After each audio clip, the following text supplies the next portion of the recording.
এটা বিশেষ বার্তা প্রতিটা বাংলা ভাষাভাষী মানুষ, বিশেষ করে পশ্চিম বাংলার মানুষের উদ্দেশ্য করে। আমরা নিশ্চয়ই জানি আগামীকাল 4 মে 2026 পশ্চিমবাংলার বিধানসভার ফল প্রকাশ হতে চলেছে। কে জিতবে কে হারবে সবটাই মানুষ যার পক্ষে বেশি রায় দেবে সে জিতবে।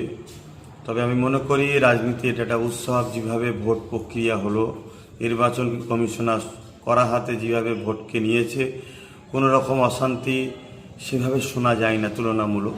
কিন্তু কয়েকদিন ধরে যেখানে স্ট্রং রুম আছে সেখানে যেভাবে ক্যামেরা অনেক সময় বন্ধ থাকছে আর থাকছে, এটা একটা প্রশ্নচিহ্ন যেমন রয়ে যাচ্ছে। পাশাপাশি আগামীকাল রেজাল্ট যেদিকেই যাক, আমরা মনে করি আমরা সবাই বাঙালি, আমরা পশ্চিমবাংলার মানুষ।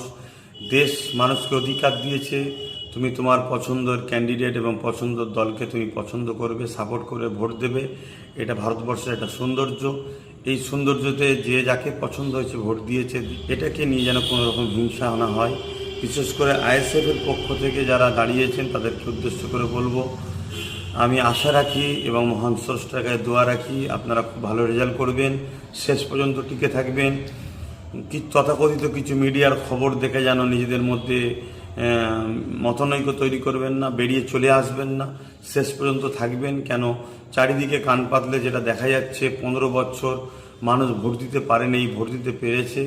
এবং নওশাদ সিদ্দিকী যে মানুষের জন্য, দেশের জন্য এবং সংবিধানকে সামনে রেখে যে কাজ করছে, তাতে সর্বশ্রেণী সর্বধর্মের মানুষ নওশাদের উপর একত্র হয়েছে।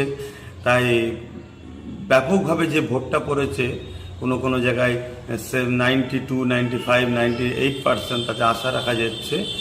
এবং কান পাতলেও শোনা যাচ্ছে যে আইএসএফ যে জায়গায় দিয়েছে খুব ভালো রেজাল্ট করতে চলেছে।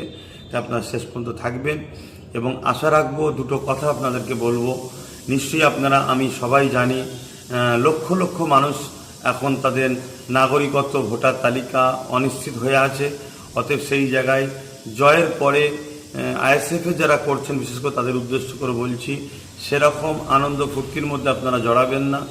বিজয় মিছিলের নামে ডিজে বাজানো এবং এমন কোনো কাজ করবেন না যাতে আমাদের ভুলে গেলে চলবে না যে আমাদের লক্ষ লক্ষ ভাই বোন, তাদের নাম এখনও কিন্তু অনিশ্চিত হয়ে আছে, ভোটার তালিকা থেকে বাদ পড়ে আছে। যতক্ষণ না তাদের ভোটার তালিকাতে আমরা আন্দোলন করে, লড়াই করে, আইনি সহযোগিতা নিয়ে তাদেরকে ভোটার তালিকায় নাম নিয়ে আসতে পারছি, ততক্ষণ আমাদের এই কাজ কিন্তু এখনও মাথার উপরে রয়েছে জিম্মা হিসাবে। বাকি আরও তো কাজ রয়েছে, এটা একটা বড় জিম্মা কিন্তু আমাদের মাথার উপরে আছে, এটা দায়িত্ব আমাদের। পাশাপাশি এটাও বলবো, জয় আপনাদেরকে দিক, মহান স্রষ্টায় দোয়া করি। কিন্তু জিতার পরে আপনারা যেন খবরদার, বিগত দিন জানি আপনাদের উপরে 21 পঞ্চায়েত এবং লোকসভায় 21 থেকে শুরু করে 23-এ 24-এ যেভাবে জুলুম অত্যাচার হয়েছে সেটা খুব ভালোভাবেই জানি। কিন্তু আমরা তো সমাজ পরিবর্তন করতে এসেছি বা এসেছেন, তাই প্রতিশোধ নয়, মানুষকে ভালোবাসা দিন। যারা বিরোধী তাদেরকেও ডেকে নিয়ে তাদেরকেও পাশে নিয়ে তাদেরকেও সহযোগিতা করুন। এটাই হবে দেশের প্রকৃত নাগরিক।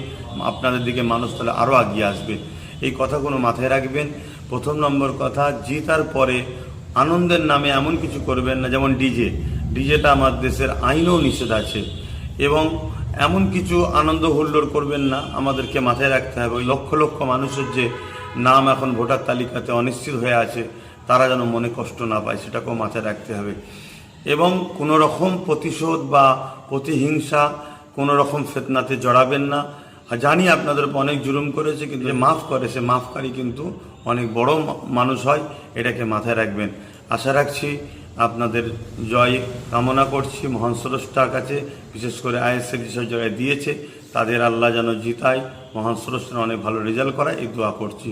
সকলে নিজের কাজ দায়িত্ব নিয়ে পালন করবেন, কোনোভাবে বিচলিত হবেন না, কোনো রকম গুজবে কান দেবেন না, কোনো রকম প্ররোচনায় পা দেবেন না। তথাকথিত গদি মিডিয়া বিগত সময় হিসাব করেছে, আর রেজাল্ট বাইর হওয়ার আগে দেখিয়ে দিয়েছে অনেক সিট অমুক আগিয়ে আছে। এরকম কোনো খবরে গুজবে কান দিয়ে নিজেদের মনকে ভেঙে ফেলবেন না। আশা রাখছি আপনারা সুস্থভাবে কাজ করবেন। ভালো থাকেন।